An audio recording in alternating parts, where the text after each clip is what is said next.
The horrors of Victorian factory life, a visceral, first-person narrative placing the viewer-reader in the shoes of a Victorian factory worker.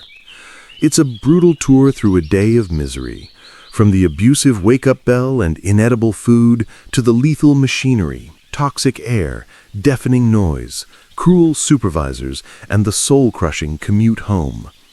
Its central question, could you survive? The answer is a resounding, humbling no.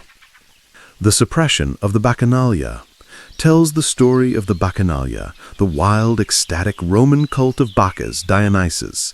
It starts as a liberating, primarily female spiritual practice, offering escape from Rome's rigid social order. As it grows, incorporating all classes and sexes, it becomes a threat. The Senate, fearing this secretive, boundary-dissolving cult, brutally suppresses it in 186 BCE. The narrative explores themes of freedom versus control, ecstasy versus order, and how persecuted beliefs survive in adapted forms. The Greek Symposium. A contrast to the first two segments, this is an exploration of the elite Greek drinking party as a cradle of civilization. It details the ritualized mixing of wine, the art of reclining, the intellectual debates, the games like kotobos, and the roles of music, poetry, and hetaire, courtesans. It frames the symposium as a sacred, disciplined space where wine, moderation, and camaraderie fostered philosophy, politics, and art, the foundation of Western intellectual life. The Architect and the Emperor. The story of Apollodorus of Damascus, the genius Syrian-Greek architect for Emperor Trajan. It details his engineering marvels, the Danube Bridge, the Forum and Markets of Trajan, and his fatal flaw, blunt honesty.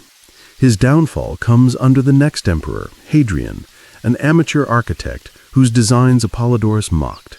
His story is a tragic tale of brilliance overshadowed by imperial insecurity. Narrator style and technique.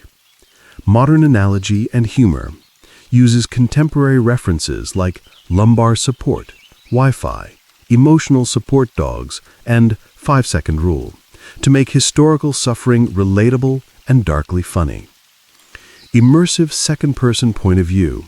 Frequently uses you to thrust the audience directly into the experience, making it immediate and personal.